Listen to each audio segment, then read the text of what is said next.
Total कितना ampere current flow हो रहा है, ठीक है। उसके बाद में आप सेलेक्टर स्विच को बाय करिएगा। सेलेक्टर स्विच को बाय करते समय आप एक चीज का ध्यान रखिएगा कि जो आपका सेलेक्टर स्विच है उसका एम्पियर रेटिंग आपके पूरे घर के लोड से ज्यादा होना चाहिए, ठीक है दोस्तों। यानी कि यहाँ पे मान लीजिए आपका घर जो है इसका टोटल लोड 20 एम्पियर है, तो आप जो आपके घर में सेलेक्टर स्विच इस्तेमाल करोगे वहां पे मोर देन 20 एम्पियर का सेलेक्टर स्विच होना चाहिए। यानी कि आप यहाँ पे 25 एम्पियर, 30 एम्पियर, 40 एम्पियर, 50 एम्पियर का सेलेक्टर स्विच का इस्तेमाल कर सकते हैं, ठीक है दोस्तों। अब यहाँ पे दोस्तों देखिए, ये जो हमारे सेलेक्टर स्विच हैं, इन सेलेक्टर स्विच में यहाँ पे कुछ लिखा हुआ है आर वाई बी। यहाँ पे जो आर वाई बी लिखा हुआ है, यहाँ पे हमें क्या करना होता है, आर फेस को कनेक्ट करना होता है, यहाँ पे वाई फेस को, और यहाँ पे बी फेस को कनेक्ट करना पड़ता है। उसके बाद यहाँ पे ऑफ लिखा हुआ है, इस ऑफ वाले टर्मिनल पे कोई भी वायर कनेक्ट नहीं करना होता है। लेकिन यहाँ पे आप एक टर्मिनल लिख रहे हैं, ये जो हमारा टर्मिनल है ये आउटपुट पावर सप्लाई के लिए है, ठीक है दोस्तों। तो यहाँ पे सबसे पहले हम क्या करते हैं, जो हमारा सेलेक्टर स्विच है इसको इनपुट पावर सप्लाई दे देते हैं। तो यहाँ पे हम क्या करेंगे, जो हमारा आरसीसीबी है इसके इस टर्मिनल से यानी कि आर फेस वाले आउटपुट टर्मिनल से एक वायर को कनेक्ट करेंगे और इसको ले जाके हमारे जो सेलेक्टर स्विच है इसके आर टर्मिनल पे कनेक्ट कर देंगे। इसके बाद वाई फेस के टर्मिनल से एक वायर को कनेक्ट करके ले जाएंगे और वाई वाले टर्मिनल पे कनेक्ट कर देंगे। उसके बाद में हमारा जो बी फेस का पावर सप्लाई है वहां से एक वायर को कनेक्ट करके ले जाएंगे और जो हमारा सेलेक्टर स्विच है इसके बी वाले टर्मिनल पे कनेक्ट कर देंगे। अब जिस प्रकार से हमने यहाँ पे इस सेलेक्टर स्विच का कनेक्शन किया है, सेम टू सेम इस सेलेक्टर स्विच का कनेक्शन कर देंगे। हम क्या करेंगे, यहाँ से एक वायर को लूप करके आर फेस, वाई फेस और बी फेस का भी कनेक्शन कर देंगे। उसके बाद ये जो तीसरा सेलेक्टर स्विच है, इस सेलेक्टर स्विच का भी कनेक्शन सेम टू सेम कर देंगे, यानी कि इसको आर फेस, इसको वाई फेस और इसको बी फेस के द्वारा कनेक्ट कर देंगे, ठीक है। अब यहाँ पे जो हमारा सेलेक्टर स्विच है, इस सेलेक्टर स्विच से जो आउटपुट पावर सप्लाई मिलेगा, आप चाहे तो यहाँ से डायरेक्ट ले जाके आपके घर में कनेक्ट कर सकते हो, लेकिन मैं रेकमेंड करूंगा कि आप यहाँ पे एमसीबी का इस्तेमाल करिएगा, यानी कि एक 2 पोल का एमसीबी और कुछ सिंगल पोल का एमसीबी इस्तेमाल करिएगा। अब यहाँ पे सिंगल पोल का एमसीबी कितना इस्तेमाल करना है वो डिपेंड करेगा आपके घर के पूरे रूम पे, यानी कि एक रूम के लिए आप एक एमसीबी का इस्तेमाल करिएगा। यहाँ पे हमने 3 एमसीबी का इस्तेमाल कर लिए, ठीक है। अब यहाँ पर हमने एक सेट बना लिए, सेम टू सेम यहाँ पे 2 सेट और मैं बना लूंगा, यानी कि एक आर फेस के लिए, एक वाई फेस के लिए और एक बी फेस के लिए मैंने एमसीबी का सेट बना दिया। जिससे क्या होगा, हमारे घर के लोड को पूरा हम इक्वली डिवाइड कर सके। दोस्तों, गवर्नमेंट का एक रूल है जिसमें ये कहा गया है कि आपके घर में जितने भी लोड कनेक्ट होंगे वो सभी के सभी 3 फेस पावर सप्लाई में इक्वली डिवाइड होना चाहिए। इसीलिए आप जब भी आपके घर का वायरिंग करें तो पूरे घर में पावर सप्लाई को इक्वली डिवाइड करें। मान लीजिए कि आपके घर में टोटल 9 रूम है। अब यहाँ पे आपको क्या करना है, 3 रूम को आर फेस पे कनेक्ट करोगे, 3 रूम को वाई फेस पे और 3 रूम को बी फेस पे कनेक्ट करोगे, ठीक है। यानी कि हम पूरे घर के लोड को डिवाइड कर देंगे। अब यहाँ पे हम क्या करेंगे, ये जो हमारा न्यूट्रल पावर सप्लाई है यहाँ से एक बार को कनेक्ट करके ले जाएंगे और जो हमारा एमसीबी है यानी कि 2 पोल वाली एमसीबी है इसके एक टर्मिनल पे कनेक्ट कर देंगे।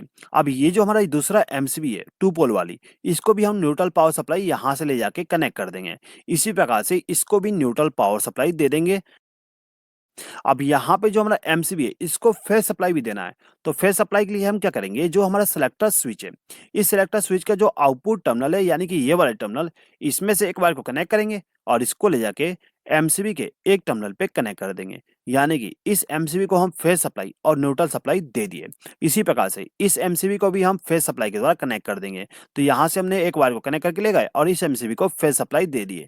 अब इसके बाद में यहाँ से भी एक वायर को कनेक्ट करके ले जाएंगे और हम इस एमसीबी को फेस सप्लाई दे देंगे। यहाँ पे हमारे तीनों एमसीबी को इनपुट पावर सप्लाई मिल गया। अब यहाँ पे हम क्या करेंगे, जो हमारा फेस सप्लाई होता है यानी कि आउटपुट फेस सप्लाई, यहाँ से एक वायर को लूप करते हैं और सभी एमसीबी को यानी कि सिंगल पोल के एमसीबी को लूप कर देते हैं, जिससे कि इन तीनों एमसीबी को हमने इनकमिंग पावर सप्लाई दे दी है। अब सेम टू सेम हम इन सभी एमसीबी के लिए भी कर देंगे, यानी कि आउटपुट टर्मिनल से एक वायर को कनेक्ट करके ले जाएंगे और सभी सिंगल पोल के एमसीबी को इनपुट पावर सप्लाई दे देंगे। इसके बाद में इन सभी एमसीबी के लिए भी सेम टू सेम कर देंगे, ठीक है दोस्तों। तो यहाँ पे हमारे सिंगल पोल के एमसीबी को फेस सप्लाई मिल गया। अब यहाँ पे जो हमारा रूम है, इस रूम में हमने एक स्विच बोर्ड का इस्तेमाल किया है और इस स्विच बोर्ड में यहाँ पे एक 3 पिन प्लग टॉप का इस्तेमाल किया गया है। अब ये जो हमारा 3 पिन प्लग टॉप है, इसका जो लेफ्ट हैंड साइड वाली पिन होता है, इस पिन में हमें न्यूट्रल पावर सप्लाई देना होता है। तो इसके लिए हम क्या करेंगे, यहाँ से एक वायर को कनेक्ट करके ले जाएँगे और इस 3 पिन प्लग टॉप के न्यूट्रल वायर टर्मिनल पे कनेक्ट कर देंगे, यानी कि लेफ्ट हैंड साइड में न्यूट्रल सप्लाई दे देंगे। सेम टू सेम हमने इस 3 पिन प्लग टॉप को भी न्यूट्रल सप्लाई दे दी है। ठीक है? अब यहाँ पे दोस्तों देखिए, ये जो हमारा स्विच बोर्ड है, इस स्विच बोर्ड को हमें फेज सप्लाई देना है। तो इसके लिए हम क्या करेंगे, एक एमसीबी का इस्तेमाल करेंगे। हमने इस एमसीबी का इस्तेमाल करके एक वायर को कनेक्ट करके ले गए और हमारा जो स्विच बोर्ड है, इसके एक स्विच के साथ कनेक्शन कर दिए। यहाँ पे आप किसी भी स्विच के साथ कनेक्शन कर सकते हो।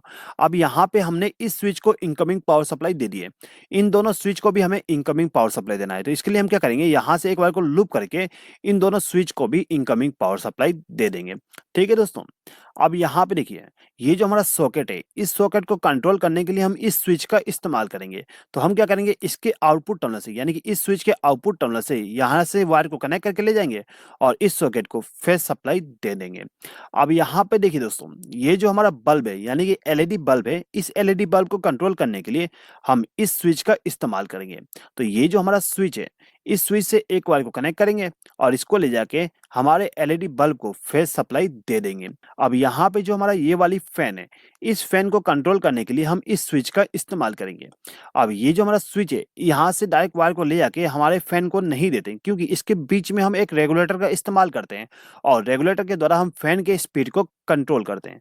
तो यहाँ पे हम क्या करेंगे, यहाँ पे जो हमारा रेगुलेटर का वायर होता है, उसमें से एक वायर को ले जाके हमारे स्विच के साथ कनेक्ट कर देंगे, यानी कि रेगुलेटर के एक वायर को हमने स्विच के साथ कनेक्ट कर दिया। अब जो हमारा रेगुलेटर का दूसरा वायर होता है, उस वायर से एक वायर को लूप करके हमारा जो फैन है, उसको फेज सप्लाई दे देंगे। अब यहाँ पे जो हमारा बल्ब और जो फैन है, इनको न्यूट्रल पावर सप्लाई भी चाहिए।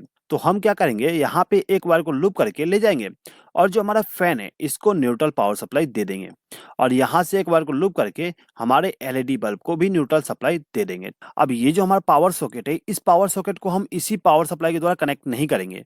जो हमारा पावर सॉकेट होता है, उनके लिए हम अलग से पावर सप्लाई लेके आते हैं। तो यहाँ पे जो ये वाली एमसीबी है, इस एमसीबी का इस्तेमाल करके हम ले जाएंगे पावर सप्लाई को और इस पावर सॉकेट के द्वारा कनेक्शन कर देंगे। दोस्तों, यदि आप जानना चाहते हो कि हमें कहाँ पे कौन पावर सॉकेट के स्विच में हमने इनकमिंग पावर सप्लाई दे दी है अलग से एक एमसीबी के द्वारा। अब ये जो सॉकेट का स्विच है, इसके आउटपुट टर्मिनल से एक वायर को कनेक्ट करके ले जाएंगे और जो हमारा सॉकेट है, इसके फेस वाले टर्मिनल पे पावर सप्लाई दे देंगे। तो यहाँ पे जो हमारा पावर सॉकेट था, इसका भी कनेक्शन कंप्लीट हो गया। अब दोस्तों देखिए, यहाँ पे हमारे पास एक और एमसीबी है। यदि आपके घर में दूसरा रूम है, तो उस रूम में भी आप इस एमसीबी का इस्तेमाल करके वायर को ले जाके कनेक्शन कर सकते हैं।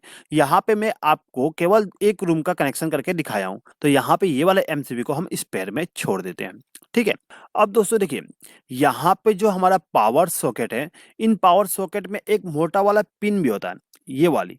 इस मोटे वाले पिन पे हमें अर्थिंग को कनेक्ट करना होता है। तो हम क्या करेंगे, हमारा जो भी अर्थिंग है, वहां से एक वायर को कनेक्ट करके लेके आएंगे और जो हमारा पावर सॉकेट है, इसके मोटे वाले पिन के साथ अर्थिंग को कनेक्ट कर देंगे। जिससे बेनिफिट ये होता है कि यदि किसी प्रकार का आपके इक्विपमेंट में फॉल्ट आता है, तो अर्थिंग के जरिए करंट फ्लो होकर जमीन में चली जाएगी, यानी कि आपके इक्विपमेंट को सेफ्टी प्रोवाइड हो जाएगी और आपको भी सेफ्टी प्रोवाइड हो जाएगा। अब दोस्तों देखिए, यहाँ पर हमने इस पावर सॉकेट के मोटे वाले पिन पे अर्थिंग को कनेक्ट कर दिए और ये जो हमारा पावर सॉकेट है, इसको भी हम अर्थिंग के द्वारा कनेक्शन कर देते हैं। तो यहाँ पे जो हमारा कॉरिडोर था, इसका कनेक्शन कंप्लीट हो गया, यानी कि वायरिंग कंप्लीट हो गई। अब आते हैं हम रूम नंबर 1 पे। तो ये जो हमारा रूम नंबर 1 है, इस रूम नंबर 1 में पावर सप्लाई देने के लिए हम इस एमसीबी का इस्तेमाल करेंगे। तो यहाँ से हम एक वायर को कनेक्ट करेंगे और इसको ले जाके हमारा जो स्विच बोर्ड है, इसके किसी भी एक स्विच के साथ कनेक्शन कर देंगे। तो हमने इस स्विच को इनपुट पावर सप्लाई दे दी है। अब यहाँ पे जो हमारे दो स्विच है, इन दोनों स्विच को भी इनपुट पावर सप्लाई दे देते हैं, यानी कि यहाँ से वायर को लूप कर देते हैं। अब यहाँ पे जो हमारा पावर सॉकेट है, इस पावर सॉकेट को कंट्रोल करने के लिए हम इस स्विच का इस्तेमाल करेंगे। तो यहाँ से एक वायर को कनेक्ट करेंगे और इसको ले जाके इस सॉकेट को फेज सप्लाई दे देंगे। अब यहाँ पे जो हमारा बल्ब है, इस बल्ब को चालू और बंद करने के लिए इस स्विच का इस्तेमाल करेंगे। तो यहाँ से हम एक वायर को कनेक्ट करके ले जाएंगे और जो हमारा एलईडी बल्ब है, इसको फेज सप्लाई दे देंगे। उसके बाद ये जो हमारा फैन है, इस फैन को कंट्रोल करने के लिए हम इस स्विच का इस्तेमाल करेंगे, लेकिन इसके बीच में हम एक रेगुलेटर का भी इस्तेमाल करेंगे, जिससे कि हम इस फैन के स्पीड को कंट्रोल कर सकें। तो यहाँ पे हम क्या करेंगे, जो हमारा रेगुलेटर है, इसका जो वायर होता है, उसको ले जाके हमारे स्विच के साथ कनेक्ट कर देंगे। अब इस रेगुलेटर का जो दूसरा वायर होता है, उसमें से एक वायर को लूप करके हमारा जो फैन है, उसको फेज सप्लाई दे देंगे। अब दोस्तों देखिए, ये जो हमारा फैन, बल्ब और सॉकेट है, इनको न्यूट्रल पावर सप्लाई भी चाहिए। तो इनको न्यूट्रल पावर सप्लाई देने के लिए ये जो हमारा 2 पोल का एमसीबी है, इसके आउटपुट टर्मिनल से, यानी कि जहाँ पे हमें न्यूट्रल पावर सप्लाई मिलेगा, वहाँ से एक वायर को कनेक्ट करके इसको ले जाके हमारा जो सॉकेट है, इसके लेफ्ट हैंड साइड वाली पिन के साथ कनेक्ट कर देंगे। अब यहाँ पे जो हमारा पावर सॉकेट है, इस पावर सॉकेट को भी न्यूट्रल पावर सप्लाई देना होता है। तो हम यहाँ से एक वायर को लूप करके पावर सॉकेट को भी न्यूट्रल पावर सप्लाई दे देंगे। दोस्तों, यदि आप चाहते हो कि पावर सॉकेट को न्यूट्रल पावर सप्लाई सेपरेटली दे, तो उसके लिए आप क्या कर सकते हो, यहाँ से वायर को ले जाके हमारे इस एमसीबी के आउटपुट टर्मिनल पे डायरेक्ट कनेक्ट कर सकते हो। लेकिन मैंने आपको यहाँ पे वायर को लूप कर दिया हूँ, यानी कि न्यूट्रल पावर सप्लाई कॉमन कर दिया हूँ, ठीक है। अब यहाँ पे जो हमारा फैन और बल्ब है, इनको भी न्यूट्रल सप्लाई देना है। तो हम क्या करेंगे, यहाँ से एक वायर को कनेक्ट करके ले जाएंगे और जो हमारा फैन है, इसको न्यूट्रल पावर सप्लाई दे देंगे। अब यहाँ पे एलईडी बल्ब को भी न्यूट्रल सप्लाई देना है। तो हम यहाँ से एक वायर को लूप करके इसको न्यूट्रल पावर सप्लाई दे देंगे। अब दोस्तों देखिए, ये जो हमारा वॉशरूम है, इस वॉशरूम में केवल एक एलईडी बल्ब का इस्तेमाल किया गया है। अब इनको चालू और बंद करने के लिए पावर सप्लाई चाहिए। तो पावर सप्लाई देने के लिए हम क्या करते हैं, हमारा जो रूम नंबर 1 है, यहीं से एक पावर सप्लाई को लूप कर देते हैं, क्योंकि हमारा जो वॉशरूम है, उसके लिए हम सेपरेट एमसीबी का इस्तेमाल करने की जरूरत नहीं है, क्योंकि यहाँ पे हम केवल एक एलईडी बल्ब का इस्तेमाल कर रहे हैं। तो हम क्या करेंगे, यहाँ से एक वायर को लूप करके ले जाएंगे और जो हमारा स्विच है, इसको फेज सप्लाई दे देंगे। अब इस स्विच के आउटपुट टर्मिनल से वायर को ले जाके हमारे एलईडी बल्ब को फेज सप्लाई दे देंगे। अब इस एलईडी बल्ब को न्यूट्रल पावर सप्लाई देने के लिए यहाँ से वायर को लूप करके इसको न्यूट्रल पावर सप्लाई दे देंगे, ठीक है दोस्तों। अब देखिए, अब जो हमारा रूम नंबर 1 है, रूम नंबर 1 में जो पावर सॉकेट था, पावर सॉकेट के लिए हम अलग से एमसीबी का इस्तेमाल करेंगे। तो हम क्या करते हैं, ये वाला एमसीबी का इस्तेमाल कर लेंगे। तो ये जो हमारा एमसीबी है, इसके आउटपुट टर्मिनल से वायर को कनेक्ट करके ले जाएंगे और जो हमारा पावर सॉकेट है, इसके स्विच के साथ पावर सप्लाई कनेक्ट कर देंगे। अब ये जो हमारा स्विच है, इसके आउटपुट टर्मिनल से एक वायर को कनेक्ट करके ले जाएंगे। मैं दे दिया हूँ, आप वहां पे क्लिक करके उन वीडियो को भी जरूर देख लीजिएगा, ठीक है। चलिए आगे बढ़ते हैं। ये जो हमारा सॉकेट है, इन सॉकेट को हमें अर्थिंग के साथ कनेक्ट करना है। तो अर्थिंग के लिए हम क्या करेंगे, यहाँ से एक वायर को लूप करके ले जाएंगे और जो हमारा पावर सॉकेट है, इस पावर सॉकेट के जो मोटा वाले पिन है, इसको अर्थ के साथ कनेक्ट कर देंगे। उसके बाद में इस मोटे वाले पिन को भी हम अर्थिंग के साथ कनेक्ट कर देंगे। तो यहाँ पे जो हमारा रूम नंबर 1 है, इसका भी कनेक्शन कंप्लीट हो गया। अब यहाँ पे हमारे पास एक और एमसीबी है, जो कि हम इस पेड़ में छोड़ देंगे। यदि आपके पास में और रूम है, तो वहां पे आप इस एमसीबी का इस्तेमाल करके उनका वायरिंग कर सकते हो, ठीक है दोस्तों। अब चलिए दोस्तों, हमारा जो किचन है, इसका वायरिंग कर देते हैं। तो किचन के वायरिंग करने के लिए हम इस एमसीबी का इस्तेमाल करेंगे। तो ये जो हमारा एमसीबी है, इसके आउटपुट टर्मिनल से एक वायर को कनेक्ट करके ले जाएंगे और जो हमारा किचन है, इस किचन में जो पावर सॉकेट है, इसके स्विच के साथ कनेक्ट कर देंगे। अब यहाँ पे हमें क्या करना है, ये जो हमारा पावर सॉकेट है, पावर सॉकेट को फेज सप्लाई देना है। तो हम क्या करेंगे, ये जो हमारा स्विच है, इसके आउटपुट टर्मिनल से वायर को कनेक्ट करके ले जाएंगे और पावर सॉकेट को पावर सप्लाई दे देंगे। अब इसके बाद में ये जो हमारा लाइटिंग को कंट्रोल करने के लिए स्विच बोर्ड है, इसको पावर सप्लाई देना है। तो इसके लिए हम क्या करेंगे, यहीं से वायर को लूप करके इन स्विच को पावर सप्लाई दे देंगे। दोस्तों, मैंने यहाँ पे इसी को लूप कर दिया हूँ, आप चाहे तो दूसरे एमसीबी का इस्तेमाल करके पावर सप्लाई को ला सकते हैं, ठीक है। अब यहाँ पे दूसरा स्विच को भी हम क्या करेंगे, एक वायर को द्वारा लूप करके पावर सप्लाई दे देंगे। अब यहाँ पे जो हमारा एलईडी बल्ब है, इस बल्ब को चालू करने के लिए हम इस स्विच का इस्तेमाल करेंगे। तो यहाँ से हम एक वायर को कनेक्ट करके इस एलईडी बल्ब को फेज सप्लाई दे देंगे। इसी प्रकार से इस एडजस्ट फैन को कंट्रोल करने के लिए इस स्विच का इस्तेमाल करेंगे और यहाँ से एक वायर को लूप करके इस एडजस्ट फैन को पावर सप्लाई दे देंगे। अब यहाँ पे जो हमारा किचन है, किचन में हम न्यूट्रल पावर सप्लाई को भी लेके चले जाते हैं। तो हम क्या करेंगे, हमारा जो 2 पोल का एमसीबी है, इसके आउटपुट टर्मिनल से, यानी कि जहाँ पे हमें न्यूट्रल पावर सप्लाई मिलेगा, वहां से एक वायर को कनेक्ट करेंगे और इसको ले जाके हमारा जो पावर सॉकेट है, इसके जो पिन है, यानी कि लेफ्ट हैंड साइड वाली पिन है, उसके साथ कनेक्ट कर देंगे। अब दोस्तों देखिए, ये जो हमारा एडजस्ट फैन है, ये सिंगल फेज वाली है। तो इसको हमें न्यूट्रल पावर सप्लाई भी देना होता है। तो इसके लिए हम क्या करेंगे, यहाँ से एक वायर को लूप करेंगे और इसको ले जाके एडजस्ट फैन को न्यूट्रल पावर सप्लाई दे देंगे। ठीक है?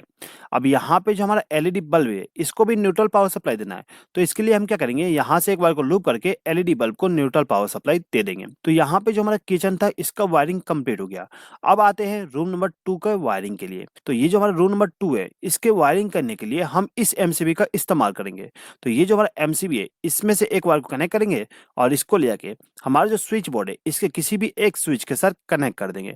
अब यहाँ पे बाकी स्विच को भी हम पावर सप्लाई दे देंगे। ठीक है दोस्तों? अब यहाँ पे ये जो पावर सॉकेट है, इसको हम पावर सप्लाई इस वाले स्विच के साथ कनेक्ट कर देंगे। उसके बाद इस एलईडी बल्ब को कंट्रोल करने के लिए हम इस स्विच का इस्तेमाल करेंगे और इस फैन को कंट्रोल करने के लिए इस स्विच का इस्तेमाल करेंगे। लेकिन इसके बीच में हम रेगुलेटर का भी कनेक्शन कर देंगे। अब हमें इस स्विच बोर्ड में न्यूट्रल पावर सप्लाई भी देना है। तो हम क्या करेंगे, यहाँ से एक वायर को लूप करके इसको न्यूट्रल पावर सप्लाई दे देंगे। यहाँ पे जो हमारा एलईडी बल्ब है, इस एलईडी बल्ब को न्यूट्रल पावर सप्लाई देना है। तो इसके लिए हम क्या करेंगे, यहाँ से एक वायर को लूप करके इस एलईडी बल्ब को न्यूट्रल पावर सप्लाई दे देंगे और ये जो हमारा फैन है, इसको भी न्यूट्रल पावर सप्लाई यहाँ से कनेक्ट कर देंगे। अब यहाँ पे जो हमारा किचन और रूम नंबर 2 है, इनमें अर्थिंग का कनेक्शन करना है। तो अर्थिंग का कनेक्शन करने के लिए यहाँ से एक वायर को लूप करके ले जाएंगे और जो हमारा स्विच बोर्ड है, इसका जो मोटा वाला पिन है, उसमें अर्थिंग का कनेक्शन कर देंगे। ठीक है? यहाँ पर हमने इसको कनेक्ट कर दिया। इसके बाद इस पावर सॉकेट में भी अर्थिंग का कनेक्शन कर देंगे। तो दोस्तों, कुछ इस प्रकार से हमारे घर का वायरिंग करते हैं, वो भी 3 फेज पावर सप्लाई का इस्तेमाल करते हुए और सेलेक्टर स्विच का इस्तेमाल करते हुए, यानी कि चेंज ओवर स्विच का इस्तेमाल करते हुए। दोस्तों, यदि इस वायरिंग में यदि आपको किसी भी प्रकार का डाउट है, तो प्लीज कमेंट बॉक्स में कमेंट करके मुझसे